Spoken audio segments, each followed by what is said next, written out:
मतलब यही है ना, नेटवर्किंग का फ़ायदा भी होता है। आप जब लोगों से बात करते हो तो आपको डिफरेंट उसकी चीज़ें पता चलती हैं कि पर्सनल ग्रोथ होती है। पर्सनल ग्रोथ भी होती है। प्लस मैं ये माइंडसेट लेके जाता हूँ कि अगर उमर भाई ने मेरे पे एतमाद किया और मुझे क्लाइंट फेसिंग पे भेजा है, I have to be perfect और मुझे ये क्रैक करना है। आप एक सिस्टम का पार्ट बनते हो जिसमें आपने पूरे प्रोसेस को देखना होता है, पूरा प्रोसेस चलाना है, आपने अपनी टीम बनानी है, आपने ग्रो करना है, कंपनी को भी ग्रो करना है, खुद भी ग्रो करना है। जी सर, आप कंटिन्यू करें। आप बता रहे थे कि हाँ। वो क्लाइंट जो है वो एम्प्लॉय क्लाइंट के सामने ब्लैंक हो गया। ब्लैंक हो जाते हैं। उसमें ये मुझे एक लगता है कि फियर ऑफ गेटिंग एक्सपोज्ड, कि मैं ये माइंडसेट लेके जाता हूँ कि अगर उमर भाई ने मेरे पे एतमाद किया और मुझे क्लाइंट फेसिंग पे भेजा है, I have to be perfect और मुझे ये क्रैक करना है। और मतलब मुझे एक्सपोज नहीं होना कि मैं, मेरे से एक्सपेक्टेशन ये है और मैं ये क्रैक ही नहीं कर सका प्रोजेक्ट लॉयर की तरह। तो ये एक फियर फैक्टर होता बड़ा है। इसमें ये है कि अगर मैं आपको मिसाल दूँ, अगर कोई क्लाइंट की लीड है, अगर कोई क्लाइंट है जिससे मैं पर्सनल कम्युनिकेट कर रहा हूँ, किसी रेफरेंस से नहीं आया, मैं बड़े टेंशन फ्री होके जाऊँगा, ठीक है। अगर लेकिन वो किसी रेफरेंस से आया है जिसकी मेरे से एक्सपेक्टेशन है कि यार ये एक तगड़ा बंदा है, इसको क्लाइंट फेसिंग से फ्रेंड कराते हैं, तो वो एक फियर आ जाता है कि यार उसकी मेरे से एक्सपेक्टेशन है, तो I should have give my more than 100%। तो वो भी एक फियर रहता है इंसान के माइंड में। आई थिंक आप ये बड़ी एक इंटरेस्टिंग साइड आपने बताई है कि प्रेशर भी होता है कि यार के रेफर किया हुआ है। आप आई डोंट नो, मैं आपके साथ अपनी भी फाइंडिंग शेयर करता हूँ। मैंने एक चीज ये नोट की अपने इस टाइम के अंदर, स्पेसिफिकली टीयर 1 के अंदर। टीयर 1 के अंदर अगर मैं एक वर्ड इस्तेमाल करूंगा तो मैं बोलूंगा कि टीयर 1 के अंदर जो है ना, गोरा सिंड्रोम भी है। कि अगर लेट्स से कि कोई यूनिवर्सिटी ऑफ गुजरात से या सरगोधा से ग्रेजुएट करता है और उसको बिठा दिया जाता है कैसे इंटरव्यू के अंदर, जहाँ पे कोई भी एक फॉरेन बंदा बैठा हुआ है, तो वो देख के ना एकदम से उसको होता है कि यार ये कोई अजीब ही कोई मखलूक है, या ये पता नहीं कितना इंटेलिजेंट या व्हाटएवर, जो भी उन्होंने दिमाग में इतनी चीजें सोची होती हैं। तो वो उनका बेशक वो अपनी लाइफ के अंदर कॉन्फिडेंट होते हैं, लेकिन एट दैट वेरी मोमेंट, अंग्रेजी बोल भी लेते सही, एट दैट वेरी मोमेंट वो एकदम लूज कर जाते हैं एक मिनट के अंदर। ये मैंने अपने उसके अंदर देखा। अच्छा, आपने जिस तरह पहले बताया कि आपकी जो जर्नी थी, आपने काफी अरसा फ्रीलांस भी काम किया और उसके बाद आपने एलाइट ज्वाइन किया।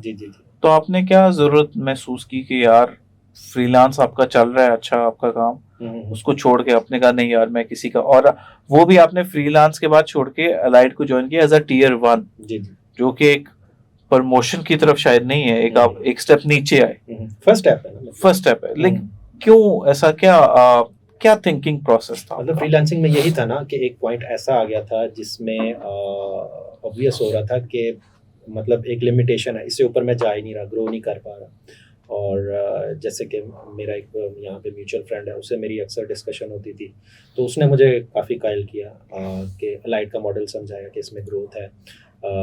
तो उसने काफ़ी मुझे अपील किया कि जैसे आप स्टार्ट में तो एज अ टीयर 1 कंपनी के एम्प्लॉय होते हैं, लेकिन जब आप प्रमोशन होते हो, परफॉर्म करते हो, एक्सपीरियंस आता है, आप टीयर 2 प्रमोट होते हो, तो आप कंपनी के स्टेक होल्डर बन जाते हो। उसमें ग्रोथ की अपॉर्चुनिटीज़ होती हैं, आपने हर चीज़ की ओनरशिप लेनी होती है और ग्रो करना होता है।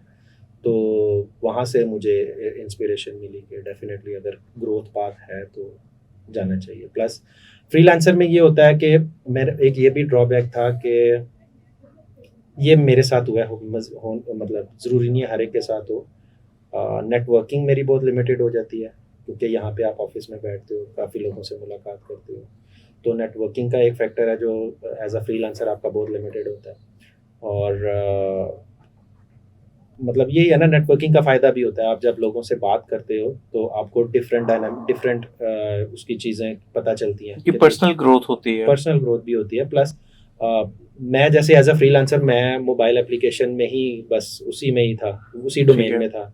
यहाँ पे मुख्तलिफ किस्म के एक्सपीरियंस है, वेब के भी हैं, डाटा के भी हैं, तो आप अगर आप उनसे बातचीत करते हो तो डिफरेंट डोमेन्स की नॉलेज भी आपको मिलती है, तो डेफिनेटली वो भी एक प्लस पॉइंट है। फ्रीलांसिंग की क्या आप लिमिटेशन समझते हैं कि क्या क्या उनकी लिमिटेशन है? कि आपको लगता है कि एक बंदा काफी देर फ्रीलांस में काम कर सकता है, या एट पॉइंट उसको he has to think about something else. आपकी अगर जर्नी ग्रोथ कैसी रही? माइंडसेट नहीं है, अगर ये माइंडसेट है कि यार बस ठीक है, एक प्रोजेक्ट चल रहा है, मेरी रोजी रोटी चल रही है, दैट्स एनफ फॉर मी, तो फिर तो फ्रीलांसिंग ठीक है। लेकिन अगर आपका ग्रोथ माइंडसेट है जिसमें आपने ग्रोथ को देखना है, तो फिर डेफिनेटली आपको फ्रीलांसिंग से तो हटना पड़ेगा। आपको क्या लगता है जो टीयर वन यहाँ पे जो जिनके साथ आपका इंटरेक्शन है या जिनके साथ आप काम करते हैं, उनमें ज़्यादातर माइंडसेट क्या है? ग्रोथ वाला माइंडसेट है या बस कंसिस्टेंसी वाला दाल रोटी वाला मामला है? हर किस्म के रिसोर्स हैं जिनका ग्रोथ माइंडसेट भी है और वो माशाल्लाह बड़े अच्छे परफॉर्म भी कर रहे हैं। तो कुछ ऐसे रिसोर्स हैं जो सिर्फ डेवलपमेंट ही करते रहते हैं, वो उनका इतना ग्रोथ माइंडसेट नहीं होता। तो मुख्तलिफ किस्म के रिसोर्सेज हैं। और आपको क्या आप क्या समझते हैं कि उनका वो एक खास टाइप का माइंडसेट क्यों है कि उन्होंने ग्रो नहीं करना या आउट ऑफ द बॉक्स नहीं सोचना या कुछ नया नहीं ट्राई करना, वो क्यों? प्रेफरेंस हो सकती है कुछ, पर्सनल प्रेफरेंस आप कहेंगे। और उनको अलाइड में आपको लगता है कि उनको अपॉर्चुनिटी दी जाती है, पुश किया जाता है? अपॉर्चुनिटी तो हर एक के लिए होती है, लेकिन अगर देखा जाए वैसे कुछ लोग जो होते हैं वो अपने कंफर्ट जोन में चले जाते हैं ना कि यार यही है, बस मैंने यही करना है, इससे आगे नहीं। लेकिन अगर देखा जाए तो जिस तरह आपने बताया है कि जो टीयर वन में भी काम कर रहे हैं, जो मेजर उसकी बात ये होगी कि यार मैंने सैलरी लेनी है और खर्चा है। लेकिन जब वो टीयर टू में शिफ्ट करता है तो आप एग्री करेंगे तो जो सैलरी वो ले रहा है वो उसको डबल भी कर सकता है, ट्रिपल भी कर सकता है।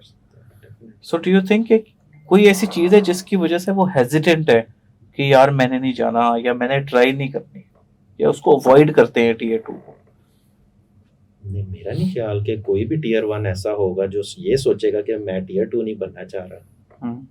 मेरा नहीं ख्याल कोई ऐसा टीयर वन होगा। हर एक को बनना चाहिए, हर एक को मेहनत करनी चाहिए, लेकिन उसके कुछ पैरामीटर्स डिफाइन है ना, क्राइटेरिया है।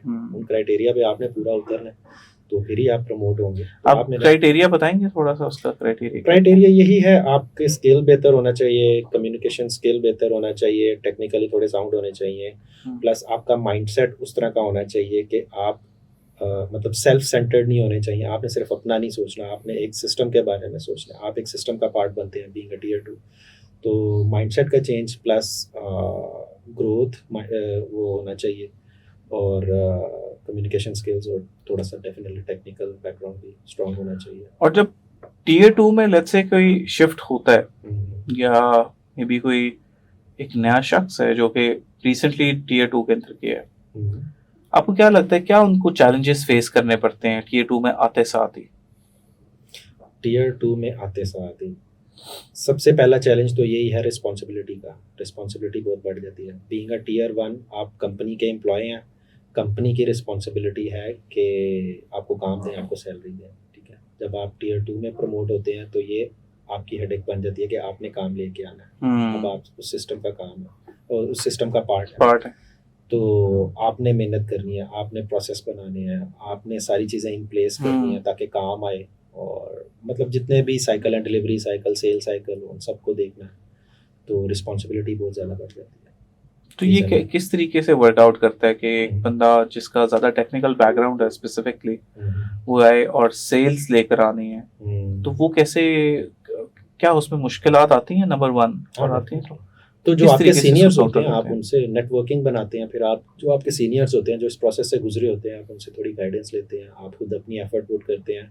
एलाइट का जो मॉडल है उसको मतलब पढ़ना चाहिए, अच्छी तरीके से उसको पढ़ना चाहिए। तो इसकी आई थिंक बुकलेट भी है मेरा ख्याल मॉडल्स, ठीक है। तो आपको लगता है कि उसको वन थिंग जो टीयर वन कर सकते हैं टीयर टू जाने से पहले कि वो अपने आप को अवेयरनेस उसके अंदर क्रिएट करें और अच्छे तरीके टाइम लगा के समझें कि मॉडल्स क्या हैं before jumping into it. Mindset का चेंज होना बहुत ज़रूरी है, ये मैं सबसे इसको हाई प्रायोरिटाइज करूँगा, माइंडसेट का चेंज। और माइंडसेट में कुछ आप एग्जांपल आप अपनी एग्जांपल लेंगे कि आपका माइंडसेट कैसा था टीयर वन में और टीयर टू में किस तरह, क्या रिक्वायरमेंट होगी? प्राइमरी यही होता है कि एज अ टीयर वन या एज अ फ्रीलांसर आप सिर्फ अपने आप का सोचते हैं, तो लेकिन एज अ टीयर टू आप एक सिस्टम का पार्ट बनते हैं जिसमें आपने पूरे प्रोसेस को देखना होता है, पूरा प्रोसेस चलाना है, आपने अपनी टीम बनानी है, आपने ग्रो करना है, कंपनी को भी ग्रो करना है, खुद भी ग्रो करना है।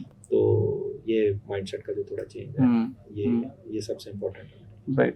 और आपको क्या लगता है कि वर्क लाइफ बैलेंस कैसा चेंज होता है टीयर 1 और टीयर 2 में, या सिमिलर होता है?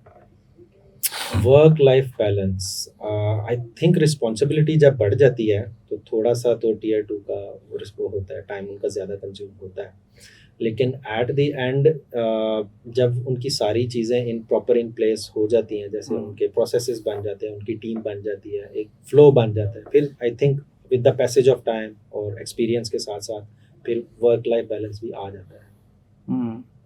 स्टार्ट में डेफिनेटली आपने एफर्ट पुट करनी है, टाइम पुट करनी है, क्योंकि बहुत बड़ी रिस्पॉन्सिबिलिटी होती है आपके पास। स्टार्ट में मसला तो होता है, वर्क लाइफ बैलेंस भी खराब होता है आपका। तो अगर कोई टीयर 1 टीयर 2 में तैयारी कर रहा है जाने की, तो अपने आप को रूल्स के साथ अवेयरनेस करे कि क्या क्या T2 मॉडल के साथ बेसिकली अवेयर हो, और इसके अलावा उसकी लाइफ में पहले ही डिसिप्लिन होना चाहिए, क्योंकि अगर जिस तरह आप बता रहे हैं कि एकदम अगर रिस्पॉन्सिबिलिटी बढ़ती है तो फिर अगर जो लोग प्रिपेयर रेडी नहीं है उनके लिए, वो तो आपको फ्रस्ट्रेट हो सकते हैं, भी क्रैश कर सकते हैं। और क्लाइंट्स को क्लाइंट के बारे में बताएं कि आप जब टीयर 2 में जाते हैं, ऑब्वियसली आप क्लाइंट के साथ डायरेक्टली काम करते हैं, तो क्या ऐसी कभी कोई सोच आती है इंसान को या बंदे को नेगेटिव थॉट आए कि यार, नेगेटिव थॉट भी नहीं, मतलब एक सोच है कि यार हो सकता है कि क्लाइंट है कि यार ये क्लाइंट चला जाए कल को या परसों? अच्छा, मुझे ऑनेस्टली ये जनरल परसेप्शन है, ऐसा होता होगा, लेकिन मुझे ऐसा फील नहीं हुआ, क्योंकि मैंने फ्रीलांसिंग की हुई थी, मैंने पर्सनल लेवल पे क्लाइंट फेसिंग की हुई थी, तो मुझे ये चीज़ इतना बॉदर नहीं करती थी। मैं फोकस ही रहता था, जो चीज़ मुझे आती है मैंने बता देनी है, जो नहीं आती थी मैं एक्सक्यूज़ करूँगा या डिसेंट वे में डेविएट करने की कोशिश करूँगा। तो मुझे इस चीज़ ने बॉदर नहीं किया क्लाइंट फेसिंग में। तो आप फ्यूचर के बारे में ज़्यादा नहीं सोचते, आप प्रेजेंट जो आपको काम मिला है उसके बारे में ज़्यादा सोचते हैं, और साथ साथ आपकी जो लेकिन फ्यूचर की प्लानिंग तो करनी पड़ती है। हाँ, सेल्स भी साथ साथ आप उसके ऊपर भी अपना टाइम इन्वेस्ट करते हैं कि प्रोजेक्ट्स आते रहें किसी न किसी तरीके से। ठीक हो गया। अच्छा, इसमें मुझे ये बताएं कि अगर आपको टीयर 1 को अपने आपकी पूरी जर्नी से अगर आपको कोई एडवाइस देनी हो टीयर 1 को, तो आप क्या देंगे? सिर्फ एक चीज़ पे स्टिक ना करें, मल्टी स्किल्स अपने आप को बनाएं, एक प्लेटफॉर्म पे स्टिक ना करें, और टेक्निकली साउंड रहें, लर्न करते रहें। कुछ डेवलपर्स होते हैं, शायद मैंने भी एक ऐसा फेज़ गुजारा हो कि एक अगर टेक्नोलॉजी आई है तो वो अगर अपग्रेड हो रही है तो मैं उसके साथ अपग्रेड नहीं हो, मैं उधर ही रुका हूँ। टेक्नोलॉजी अपग्रेड हो रही है, मैं नहीं अपग्रेड हो रहा, इसका नुकसान होता है। अपने आप को अपग्रेड करें और डाइवर्सिफाई करें और अपनी कम्युनिकेशन स्किल्स पर बेहतर करें। ये कुछ पॉइंट्स हैं जिन पे ज़रूर फोकस करना चाहिए। अच्छा, और इसका तरीका क्या होगा? कम्युनिकेशन स्किल्स, और वो किस तरीके से कम्युनिकेशन स्किल्स उनको किस तरीके से हेल्प करेंगे टीयर 2 में स्पेसिफिकली? सॉरी, कम्युनिकेशन स्किल्स के किस तरीके से हेल्प करेंगे उनको टीयर 2 में?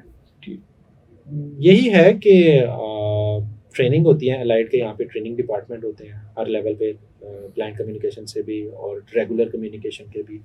तो कम्युनिकेशन स्किल उनसे फोकस, मतलब उस पर काम किया जा सकता है। प्लस टेक्निकली अगर कोई है तो एलाइड्स की सर्टिफिकेशंस भी होती हैं। सो आपको लगता है कि जो कम्युनिकेशन स्पेसिफिकली है वो टीयर 2 को हेल्प करती है कि वो अपने आप को एक्सपैंड करे? कम्युनिकेशन स्किल्स तो मस्ट है। सही, ठीक है sir, thank you so much, बहुत शुक्रिया।